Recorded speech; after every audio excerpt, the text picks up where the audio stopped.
AI will use your voice. And so whatever you type with the video, it learns your voice, and then you can just type stuff and you say stuff. What is particularly handy if you like mess up like a little word or something, or you have some noise that you have to cancel, or whatever is going on in the video world. Welcome to the Infinite Creative Podcast. My name is Fitz, and this is... Hey, my name is Sean, guys. Yeah, this is a podcast from creatives for creatives, and today we got a couple creative topics going on. Yeah, Sean, what's going on by you? Yeah. Today I want to start the day off with a nice surprise for everybody. We've been talking about things for a long time, getting this podcast up and moving, and it's been sometimes fast, sometimes slow, but we have a brand new thing to show you. So now, the Infinite Creative Podcast website is live. And so, for all of you guys out there that want to come and you want to check out some of our videos, we now have a website for you to come and see all of our beautiful videos, as well as help support us by buying some of our merch that is now available and ready to purchase. So we have mouse pads, we have coffee mugs. I have some coming my way, so you'll see them in some later podcasts. And also, I'm going to go ahead and just show even more mugs here in a second. But I also wanted to show that, yeah, so we have mouse pads, we have coffee mugs, and I also wanted to announce that you can now find our podcast on Apple Podcasts. We've done the work, I was wondering. A lot of hoops to jump through, but we are now on Apple Podcasts, and so we're exploding. But I just wanted to shout out to anyone watching. Come buy one of these amazing, beautiful mouse pads made with art that you may have seen in our Mid-Journey episode. But yeah, these are all premium paid and ready to be shipped. Nice. So you made that with Mid-Journey type in pots? Yeah, these mouse pads are used. So what's interesting about this is the prompt in this is infinite creative. So these mouse pads are AI's answer to what the heck is infinite creative even means. So I just wanted to announce it to everyone. Please get on and buy a coffee mug, buy a mouse pad. It helps us a lot, helps us cover some of the costs of doing this. But I just wanted to announce that, yeah, we have a website and we're on Apple Podcasts. So to the moon, baby, to the moon. To the moon. So here's a funny part. I was like doing like the back end on the podcast a little bit, and I'm like, why is there on Anchor now a third thing? And I couldn't find it. And I'm just like, what is going on? Why is there now a third sauce? And I'm like, oh, it makes all sense now. Jeez, what a surprise. I like that. Oh yeah. I've been hard at work. You blew it out of the water. Oh, thank you. And yeah. So we're growing, and So yet again, for everyone out there, infinitecreativepodcast.com. Go there. The coffee mugs are ready, and there's even a nice kinder sorta one on there. So Fitz, you get on there too.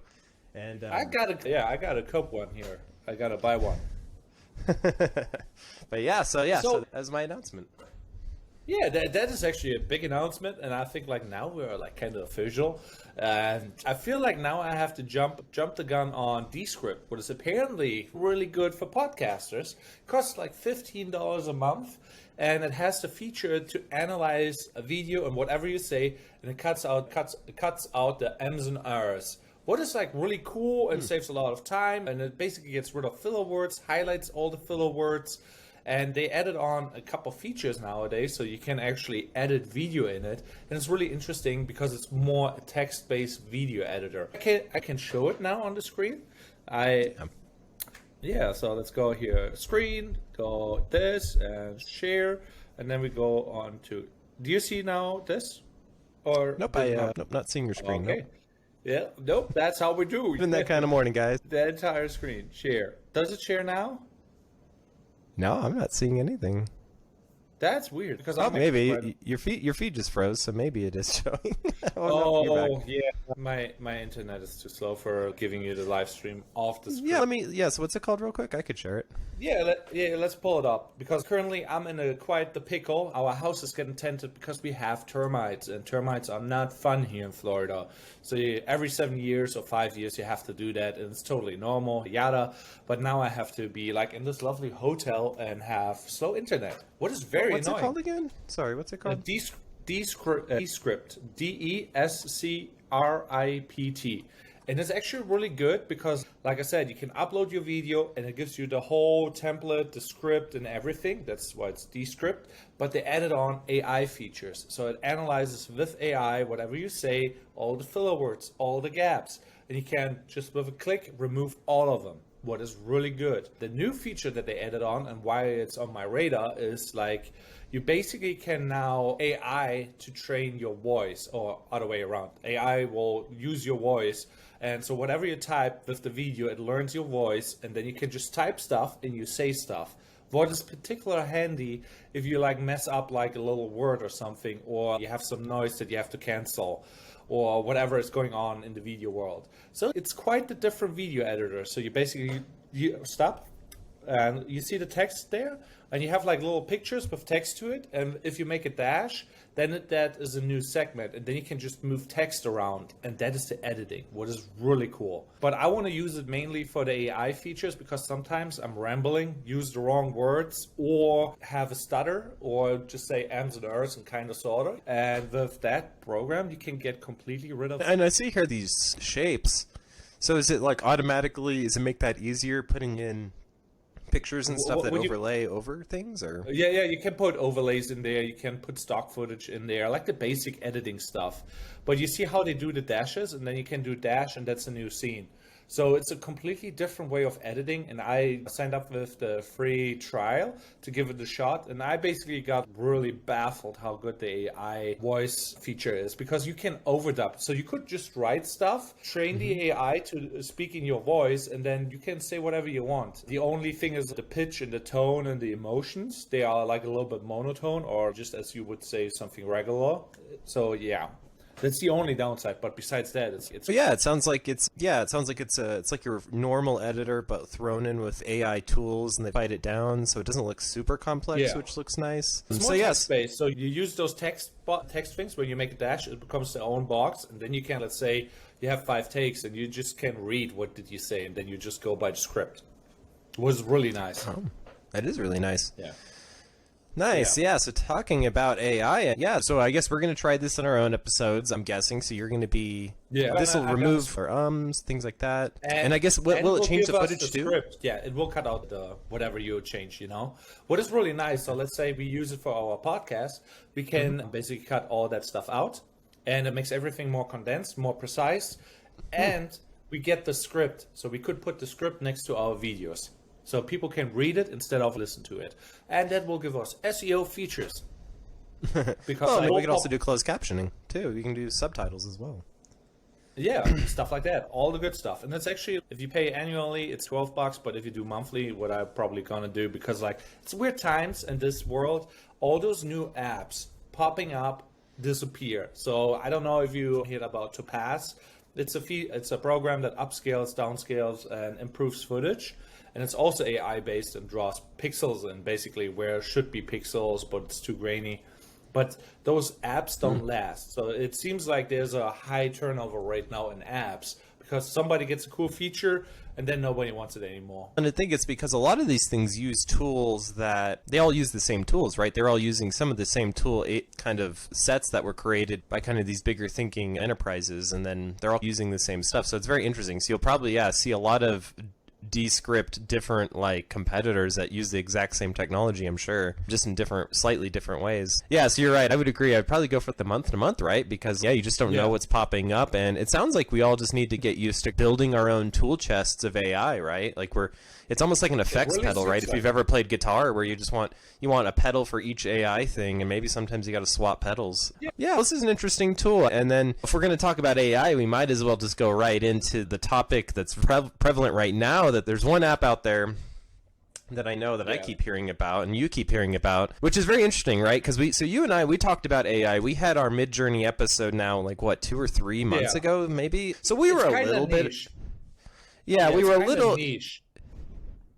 Yeah, so we were a little ahead of the game, but like I feel like it's like this last few weeks it's blown up into the mainstream now. Now you have normal people, And that is because of this app right here, the Lensa AI app. And so it's been very interesting to see people jump into using this app, creating lots of crazy kind of painterly types and things like that of themselves. The big thing about that, though, seems to be that it's pulling from real art. So there's a lot of debate already about this is utilizing people's art out there to create these kind of AI portraits of themselves. And so it's really doing a disservice to the artists. But yeah, any thoughts on that? So it's interesting because like I saw on Facebook, so that's where I saw it popping off. And the funny thing is like Midjourney is more niche and Lensa AI is only so viral because it's actually like giving to regular people who are not really into the thing a way to use AI. Like, oh, this is cool. Now I'm in space. Now I look cool. And it still has the regular artifacts and all that other stuff.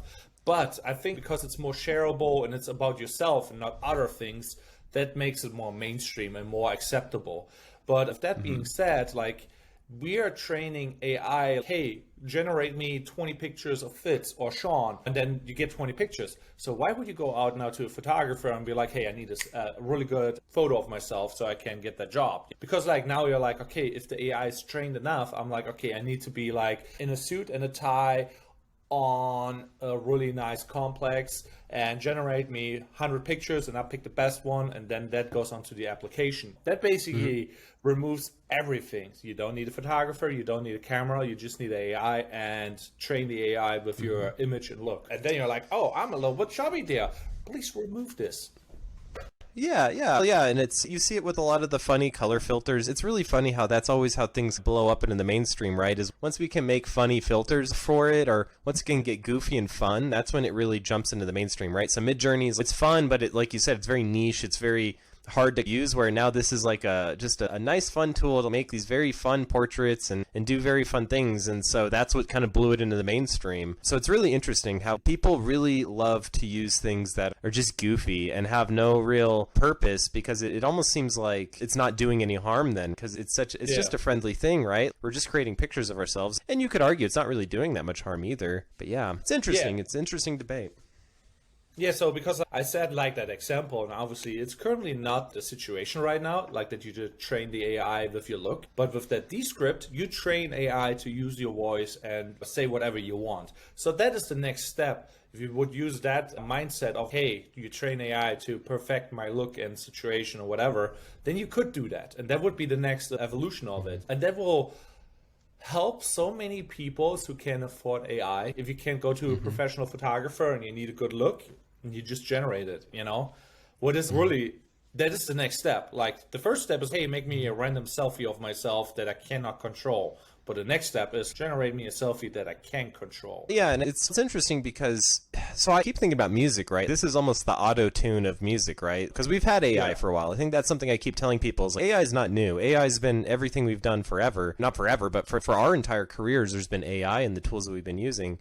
And auto-tune. So when all these auto-tune artists came out, people are pretty annoyed with that kind of voice. So I almost wonder if there's a point where there's going to be too much polish. We've talked about that before with videos, right? How there can be too much polish, and maybe there'll be more value in just taking a regular selfie even and putting that on your resume, like in a way where it's, I don't know, like it'll have a bigger impact because everyone will have polished headshots now, maybe. Yeah, with music in general, there was like a time, the autotune, what you just said, but that was actually not the thing that people are using. There was a program, I forgot the name, but it basically can generate music genres from, let's say, you say the band names, and it generates music in that style. It's a little bit gibberish, but it sounds good. What is the crazy part? And that was like, I think 4 years ago or so. So the whole AI music thing with random generated sounds or stuff like that is like already out there. Like autotune is like even older. I don't even know how old autotune is. I think it's 10 years or even more. Yeah, maybe even more. Yeah, and that's the thing is, AIs exist in all of our stuff. Like when you go into Photoshop and you've done content aware, and that's 10, 12 years old, that's AI. So it's obviously it got better, way better. Yeah, so it's funny. It's like AI is moving out from behind the curtain, right? And now even normal people, I mean, even Lensa AI, it's in the name. They're not even like hiding it. It's not called Lensa. It's called Lensa AI. It's really fun though. It's really funny how just quickly has happened though. And like at the very beginning of us starting this podcast, we were just starting to talk about AI. We were just like, there's this thing, maybe Midjourney, there's Dolly. These things just came out. Maybe we should do a podcast. And now look, 6-7 months later, it's mainstream. Everybody knows about it, and it's blown. It's just crazy how quickly it's arrived. And I know a lot of people from art school all over my Facebook and Instagram. There's so many illustration majors and stuff that are not happy about this. It's very interesting. You're really seeing this debate start where you have artists really angry about this because it is taking from existing artists and it's taking their styles and stuff, but there's no way to credit those people. But then at the other end, it's this thing of, yeah, but is it really hurting anyone? And is it really just a new tool to help us? So it's funny, that debate is really starting to ramp up now. Yeah, so I think, does it hurt anybody? I think, yes, it hurts a lot of people because obviously you will take stuff from somebody else and that is now the style of the AI and it just adapts that and modifies it and makes it its own. It's like at that point, not anymore that person's style, because if you would ask a person, draw me that cat, for example, here, like this mug, and you would draw it like this, it would be completely different if it's made by AI or an artist. Though the style maybe be similar, but now you can also say like every artist kind of has the same style. So it's like they copied something from somebody else and modified it slightly. And especially if they're good, there's tendencies like there's 50 artists with the same genre on that level, and if you get like shittier, it gets bigger. So it's like even the best of the best, there's a couple people who do have the same. Oh yeah, and you do bring up a good point there. Who you credit then? But yeah, well, you credit then. Yeah.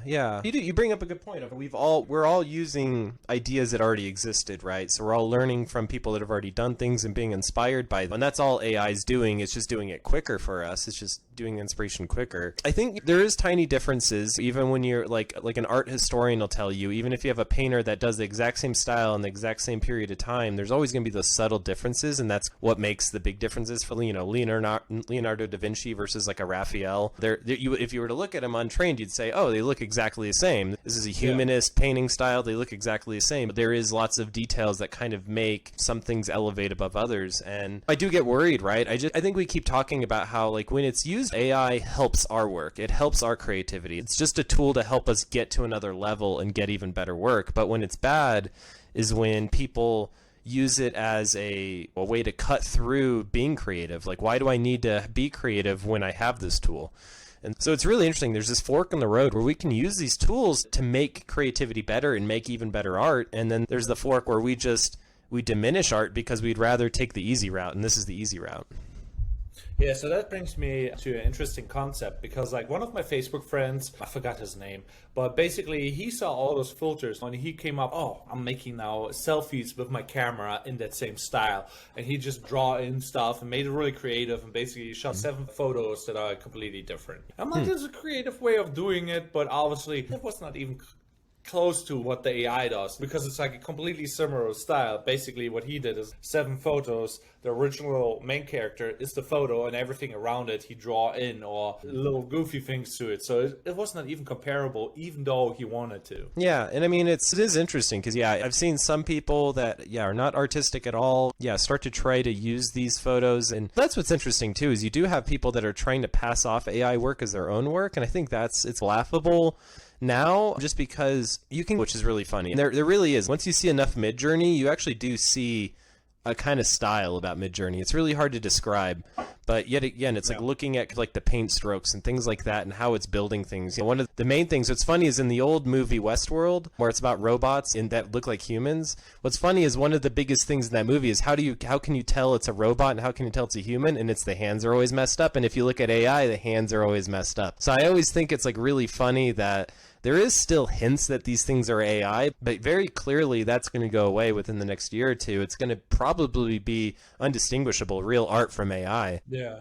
You remember the episode that we did with faking Leonardo da Vinci's White House or whatever it was? And if you would not know and you put that on a blog post and we discovered that photo. Now you are on the internet. You have to figure out, is this real? And there's no way of telling if this art piece is real, if it's like actually a couple times generated, and you really look out for those mistakes. Or you avoid like situations where you would see like eyes and hands or whatever. If it's on an angle, then it's really hard to make out. And I'm like, the internet is like right now a scary place because you will be not able to see what is real and what is fake. Like with Descript right now, I'm starting to train AI to have my voice. So I could type in whatever I want, and now I'm like, I didn't say that.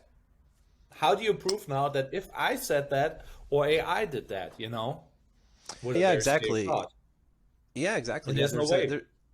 oh yeah, and there's already a few other tools, and I think we will do another episode where we dive in. I did some tutorials over the week, just playing around with it, and it's actually a little bit complex to do some of these things. I don't know about the tool you were just talking about, but yeah, there's tools now where you can create an AI face. So I could get a face, my face, then I could do AI to build the scene around that face, and then I could do another AI thing where I talk into a camera and it maps that, and I can even turn my head and talk, and it'll actually do that to the AI person. So now the AI person's going around and talking with their head. Yet again, my head is, wow, this really is awesome because I can really create some like talking animations. I can make like an illustration lady start to talk. What would all have had to have gone into that to make that happen?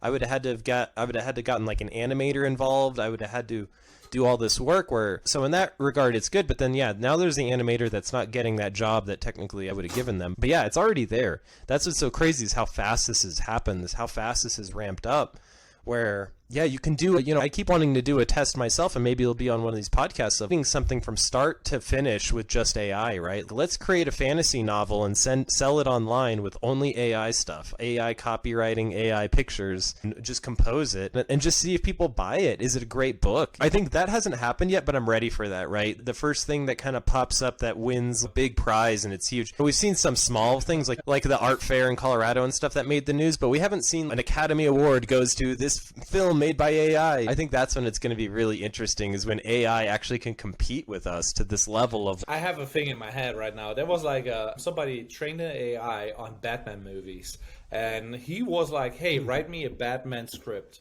for a movie. And it was actually funny because, Batman in his Batcave doing Batman things, but always being orphaned. And in the end, it's just like, was funny. I misrepresented it, but it was a funny AI generated joke. So it's like basically describing Batman, how Batman is, but in the end, it's just like always orphaned. Huh, yeah. No, and it's interesting because it's like what is similar, what's different, right? And if we let AI go, maybe it's some crazy alien stuff, right? Like right now, it's just trying to make us happy AI. But what happens when you just let the gates go and you go, hey, AI, change our minds, blow our minds? Like, what would AI do then? What would blow our minds? And it's a conglomerate of all these cool things that have happened, right? Good artists, good writers, and so it could create this kind of uber monster, this Frankenstein of all the artists. And so I don't know. It's interesting to see it blow up into the mainstream, though, man. It's a weird thing to watch happen now, and there is a debate going on already. Yeah, so right now, I think like when I came to Florida, that was like 5-6 years ago. Yeah, 6 years ago. I was like, oh yeah, self-driving cars, Uber and stuff like that. So all those delivery jobs will be gone. And it took longer than I was expecting. So in my head, I'm like, okay, there will be no delivery drivers anymore. And it's still going on. So my time frame was wrong. But now I'm like seeing that AI stuff, and it's evolving way faster on those internet jobs, or like those digital jobs where you use your knowledge. It's moving way faster there than on the physical side where you have to do the hard labor. I'm like, I don't know what's going on, but I think like the next 2-3 years will be very interesting, and it will evolve way faster than we were expecting.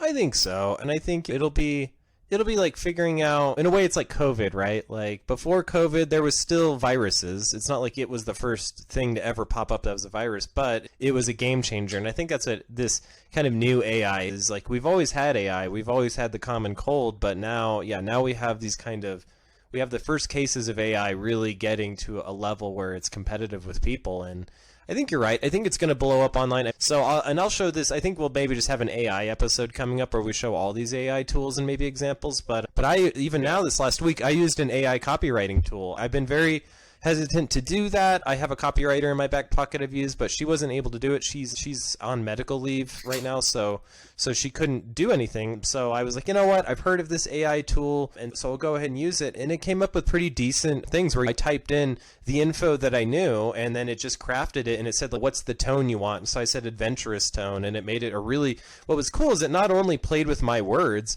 but it took stuff from online and put it into my text. And that was what was cool. So the text I was doing was all about trails. I was doing like, this trail is by this town and features these plants and stuff like that. And then it would inject all this stuff perfect during these months and watch out for this thing. And it was really cool how it did all that work for me. So I never really realized that copywriting AIs aren't just playing with your words and making them better. It's actually like researching for you and putting text in that you didn't even write. So it's very crazy. I'm starting to use it. I don't want to be scared of it because I just feel like it's going to pass us by even if you do it or you don't do it. Yeah. But yeah, very interesting. We're all becoming directors. We're all becoming creative directors, I feel like, art directors. Yeah. And I feel like on that note, it's most important to be like staying flexible, staying childlike, experimenting, playing. Like, oh, how much fun is this? Or how fast can I learn this? And how can I use it? Because the people who are the most creative and play the most will basically make the most money. Because if you have a tool chest of, let's say, 30 AI programs that can do whatever you need for your business, you still need to operate them. And obviously, you cannot operate 30 different interfaces. You need somebody like, oh yeah, I have experience with Descript. I have experience with Topaz. I have experience with Midjourney. The thing is, do you build now that portfolio of, hey, me operating Midjourney, right? You know, I'm taking some glamour shots of you with Midjourney, being like, know what Midjourney is and what our cool commands are. That is right now, I feel like the way to go. Like building that repertoire of, hey, I'm experienced to this and this. I don't know how long those tools will last, but do you see what I mean? Yeah, it's true. You really don't. You don't know how long they're going to last. So, yeah, it's very weird because we've grown up in a very interesting time of the internet, right? Like, as kids, like, we grew up with things like MySpace, Blogger, AOL Messenger, all these kind of tools that, like, if you were to ask us back then, do you think this will be around forever? We'd probably be like, yeah, probably. Yeah, this will just be around forever. We'll always have MySpace. But we've grown up in a time where we've seen these tools come and go. I mean, right now we're seeing the fall of Facebook and the fall of Instagram for that matter. And, like, even TikTok has its heyday coming just because of its weird Chinese connections. And so we just see all these tools and things come and go. So yeah, what does happen to AI? I think the idea of AI tools isn't going away, but some of these first tools, they may come and they may go. So yeah, or get bought up and whatever. Yeah, but the languages won't change, I don't think. I think your ability to do prompts, your ability to talk to this AI, that won't change. So you'll get better over time, but yeah, you're right. Don't get too attached to any of these tools. Just like we talk about any tools, don't get too attached to the AI either. And arguably, I'd say, know who you are. If you only use AI, then don't call yourself an artist, I would say, because you may be called out someday. Though. No. Yeah, call yourself an AI artist, but don't call yourself a real artist. Don't call yourself a painter, because if I give you a paintbrush, you won't be able to paint. Because like we tried that too, if you think about it. Like when we said, hey, regenerate the same art of contest winner, your art piece came completely different out. And I feel like there's an art to writing the perfect prompt. You know what I mean?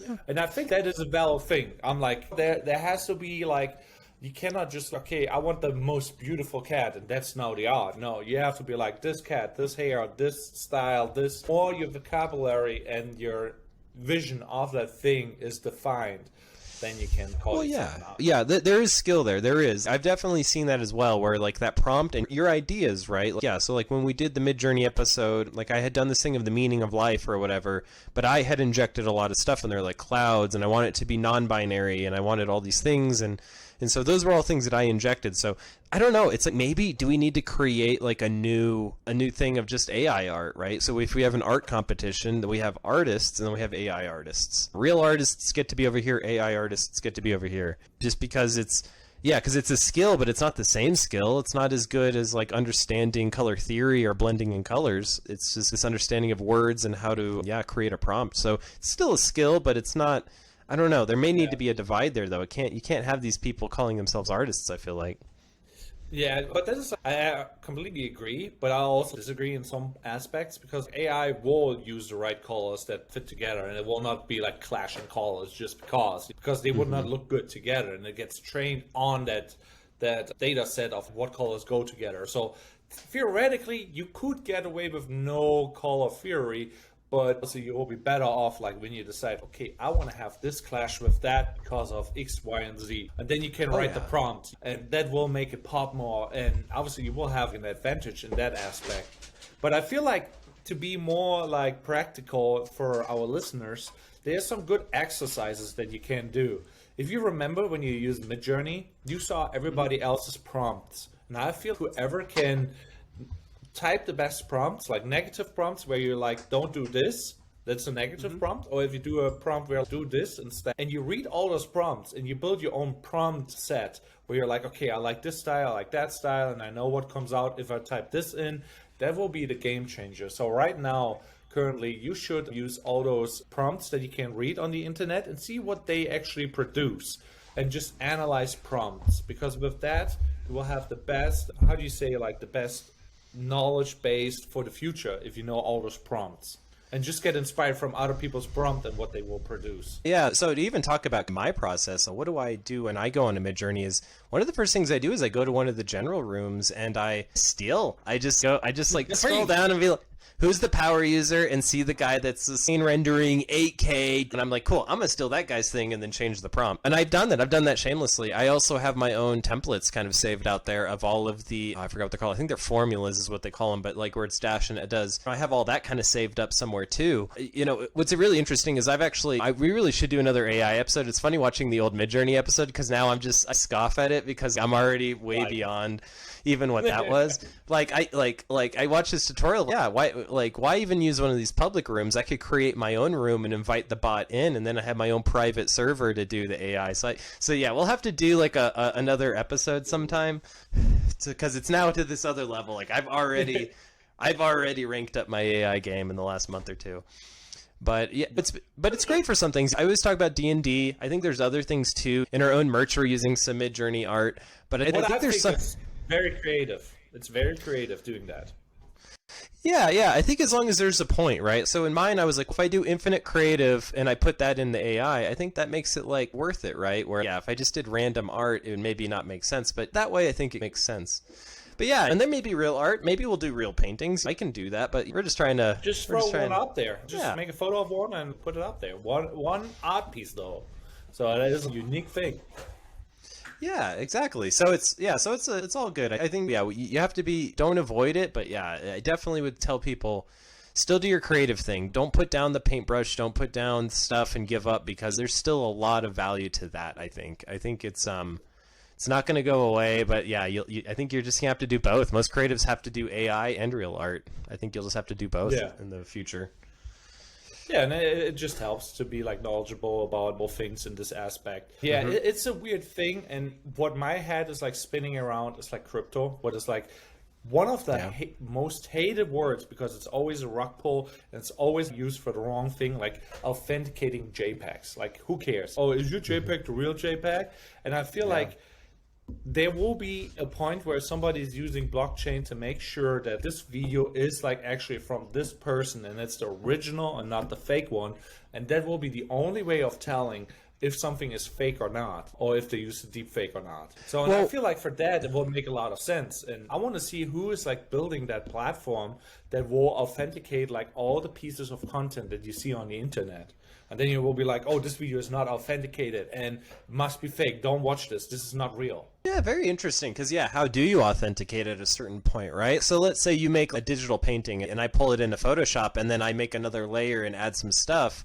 Now there's metadata, so you can see that someone had pulled it into a program on this date and had edited it. So that's easier. But yeah, when you take a piece of AI, will there be a day where there'll be enough intelligence that it'll be like, this thing over here is actually from this artist and this thing over here is from this artist? And then inevitably the next debate is, does it mess up when it does that? Maybe I just have the same idea that Michelangelo did and I didn't even know it, but then it's like, nope, Michelangelo did that, so you copied it. Yeah, very weird. Very interesting. Yeah, so that is like one of the things where my head spins around. How do I make sure like that whatever I'm saying now, what I type into Descript is what I said, or if somebody else has the same thing and trains the AI with Donald Trump's voice, or like the president, and just, okay, let's nuke this country.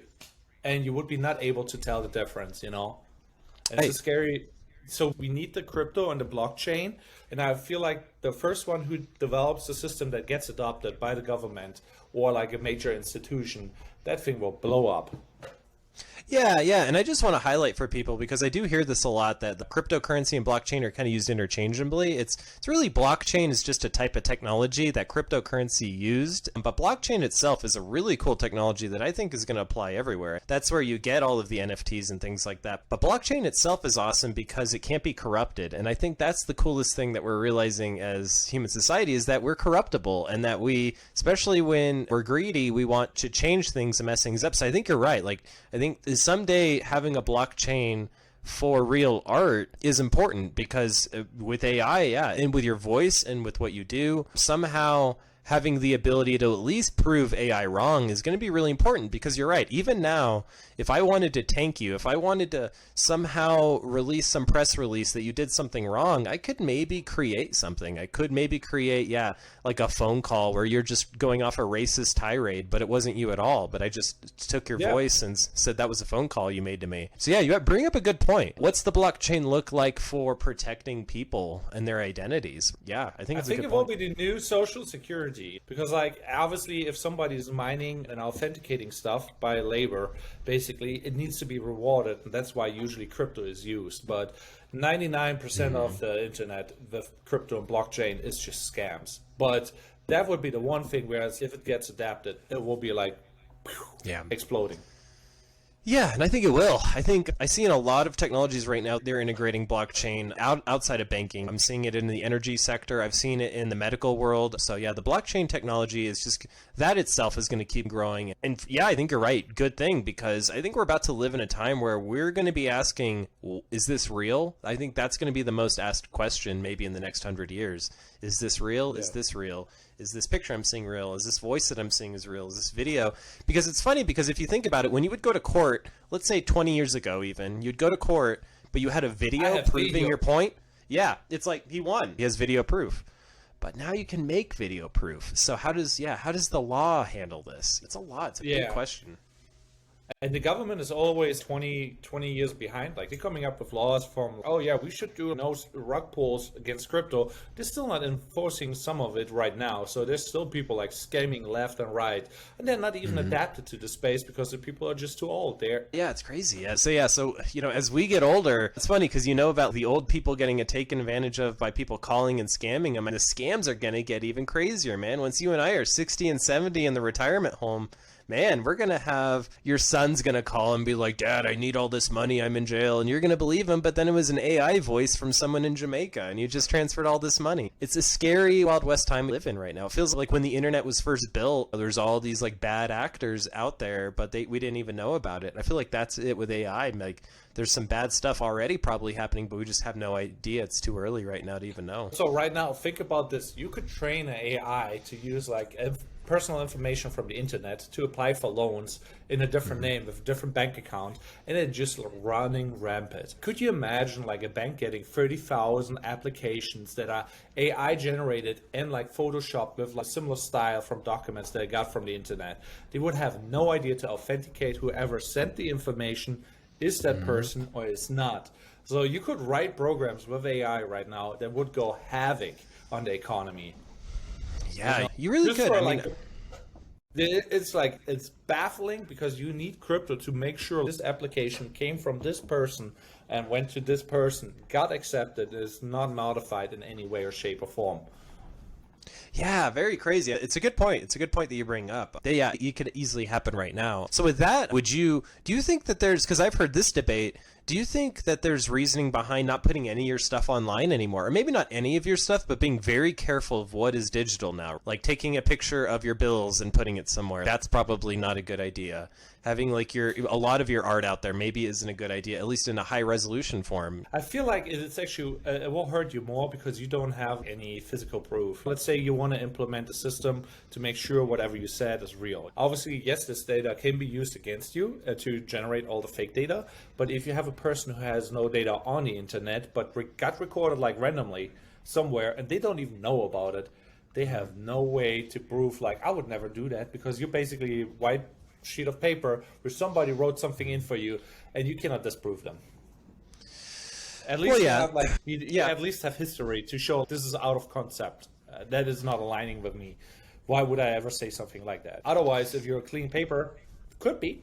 Who knows? It's interesting then, because it's like, then should we all create videos out there that say, I'm not racist, my name is Sean Craig, and I am not a racist or a misogynist, and I believe in the good. We should all have this proof that we have recorded and out there. The date is December 8th, and today I'm not a racist. I don't know, it's funny. You're right though. If you don't write the story, someone else will. Yeah, so it's very scary, and I think the future will be quite interesting, to say the least. That's a funny way to wrap it up. It'll be quite interesting. That's how the cookie crumbles. But yeah, we're already at 40 minutes, so I'll be kind of quick. I had one other news topic that I did want to talk about. I'll have to give a little prep on this. We could almost have a whole episode just on color theory. That could be a fun episode. But today I want to talk about these things: Pantone books. And colors. So a lot of designers, hopefully good designers, brand designers especially, and print designers, use these things to help get these exact colors for your brands. So if we want to have an exact color, we would pick a brand. Now what I have is called the Bridge Pantones, and these are cool because Pantone colors, which were developed, they're a developed system to get these beautiful colors in print. They don't necessarily always match up with RGB, red, green, blue, which is how all the graphics, how you guys are seeing this right now, is a bunch of red, green, blue. So the Bridge is actually really nice because it actually helps transition Pantone to RGB. What's the closest RGB value? So I live and die by this all the time. However, up until just about a month ago, these colors were also in all of your Adobe stuff. So that was what was really cool, is I could pick out Pantone 135C, and I could find it in Illustrator as a swatch that's already downloaded in Illustrator and use it. However, in usual Adobe style, they have now decided to start to charge for this. So as of just this last month, and hopefully they've reversed this, hopefully I'm getting old news, but Adobe is now requiring $15 monthly just to be able to use these things in your files now. But now think about it though. Adobe probably does not even own Pantone colors. Adobe probably rents them or is allowed to use them, and Pantone is like making Adobe pay for it. So I did look into this. I'm not sure. Yeah. So I thought the same thing. That like, okay, maybe Pantone's like charging them, and actually no, Pantone has never charged them to have their library. They've always worked together because Pantone knew that, hey, these are where most of our users are using. If we don't have our stuff in their libraries, we're missing out. But yeah, now that they're charging $15 for these colors, a lot of people are really angry about that because these aren't cheap. Buying these boxes of Pantone books, each one of these is about $300 when you get it on discount. If you buy them new, they could be like $1,000 for the brand new box. So you already buy this, you already pay all this money for Adobe, and then on top of that, Adobe wants to charge you $15 extra just to be able to use colors. And these colors exist out in the world. It's just a color system. But now Adobe is starting to, I guess one of the things that gets me worried, in one of our past episodes we talked about Adobe taking over the whole realm, but it gets me scared is Adobe's going to start nickel and diming on stuff. Who knows? There may be like Yeah, they do, but they're getting worse about it. I feel like they didn't used to do this terribly. Like, they used all these free tools, and now they're just locking it up as much as they can. And what do you think? Do you think it's now with Adobe, it's tough times for them, I think, because all those AI programs pop up, and they're all individual and independent. For example, DaVinci Resolve is like a video editor that is getting very popular, that is free, and if you pay for the $300 to buy it for the year or the lifetime, you get AI noise removal. Basically, if you have like a talking voice and in the background the train is going, it removes the train with AI. So you get like really clear audio with just your voice. Adobe does not have that. So there's like all those random programs popping up left and right. They cannot buy them. People are switching over from this to that because it's cheaper. People hate subscriptions, but they have to deal with a different subscription. So right now it's like the whole, like everybody has 30 subscriptions for something. And yeah, Adobe is just a small part of it, even though they have a little bit of a monopoly on a lot of them, but not enough, I feel like. Okay, so you would say they're going out. Okay, let's see here. I just pulled something up, and just to actually prove your point, really. So if you do look, you'll actually see that their stock has gone down throughout the year. So you could make the argument that that means everything. The stock of the company going down. It's gone down 40% to the day, so I will argue it does mean a lot. 40% off of the stock price in You're 1 year right. is quite a bit. That's But, quite a bit. I'm making but your it's the point. whole Why are you market. arguing with me? I'm making your point. I think like that is. I Argumentative. feel like I feel like they're charging now more because it's going down, but in the end, it's like everything is going down because it's a really weird market right now, and I don't see anybody like going up. And I would argue Adobe is getting in the AI world. Adobe Express. I would tell everyone out there to go ahead and try it. Yesterday, I created a 3D wreath like a Christmas wreath for one of my clients in 20 minutes. So they are already using AI and all of their tools. So I would say for everyone out there, if you haven't, try Adobe Express. Also try Adobe Dimension, which is the 3D program. I use some of these programs because they are using AI already. Adobe's already has, yet again, because Adobe's no stranger to AI. They've had AI in their ecosystem forever, much longer than any of these tools have. I think they're very used to AI, and I would say why the AI tools, maybe you could see them hurting Adobe. I think Adobe's shooting themselves in the foot, though, with things like this. $15 for Pantones. Yeah, that's what's going to make me go over to AI art and stuff. If you start to just ramp this up where I have to pay $100 a month to use your tools, then yeah, maybe I will go to AI art. But yeah, wanted to bring that little piece of news because we've talked about Adobe, so I just want to keep updating people of how the Adobe overlords are just trying to stretch their tendrils across the land and make all of us designers really angry. The struggle. But yeah, I agree. So far, a very interesting episode because yeah, it's boring AI and it's, oh, what is AI? It's one of those voodoo words. Is that even real relevant? I think it's very relevant, and it's just showing everywhere is using like those filters, and there's more and more to come, and it's already implemented in many ways. So I feel like this episode had to be, and we should switch back to something else next episode where we maybe do some real old school art. How about that? Like maybe making our hand-drawn art piece for a mug. With like kind Okay. of sorta. But who knows? It's already on the website, actually. So for everyone out there, if you want this kinder, sorter mug, I didn't really show it in this episode, but go on to infinitecreativepodcast.com, $17, get your first mug. Also, the black and white mug is a limited edition. I think we're going to pull that one and put it back in the safe after a limited time. So get it while it lasts, man. It's the first edition, mug 001. Get it now. So anyway, had to do that. And also we don't do this enough, but you can subscribe to this podcast. You know, we have seen the subscribers slowly click up. Subscribe to us on YouTube, get on the Spotifys and follow us there, and you can also rank us there. And then and then Apple Podcasts, we're there, baby. We're on Apple Podcasts. Woo! So support us.